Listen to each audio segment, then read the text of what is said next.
好啦，咁上網參考過一個日本 fans 嘅改自己嘅變 Venusaur 嘅變法，咁我就覺得佢個變法都幾靚咁啊，跟咗佢啦嚇。咁大家可以睇下喎嚇。咁最主要呢，就係對手個膊頭位呢，係向上扭咗90度嚇，咁令到個膊頭位咧高咗，咁成對手浪高咗咧，其實就感覺上對手好似短咗咁樣啊，咁就 very good 啦嚇。咁另外個大髀位啦，大髀位咧就唔用官方變法嚇，咁咧就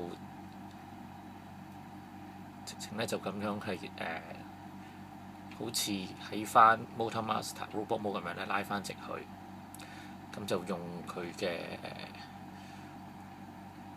係啦，用個腳嘅背面咧就向前面。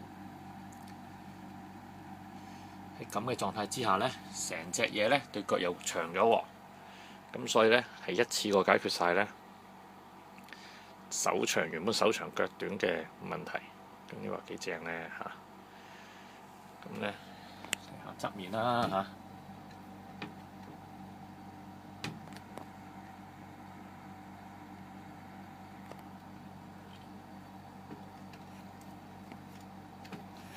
咁個重心咧，亦都咧係冇咁厚啦，重心都冇咁厚，咁就即刻係掂晒嘅。因為個手個膊頭向上扭咗，重心都冇咁厚。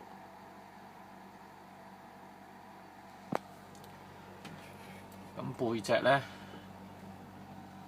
你幾乎係見到成個原本 Motor Master Robot Mode 嘅正面企晒喺個背脊嗰度㗎嚇，連對腳都係個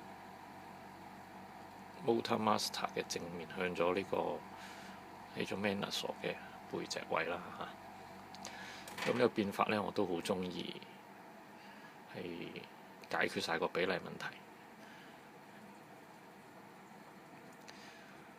不過咧，都係應該要入翻啲三方嘅手腳嚇，因為太過容易一字馬啦嚇。如果擺得唔好咧，佢係會完全係一字馬咧，自己咁樣攤開㗎。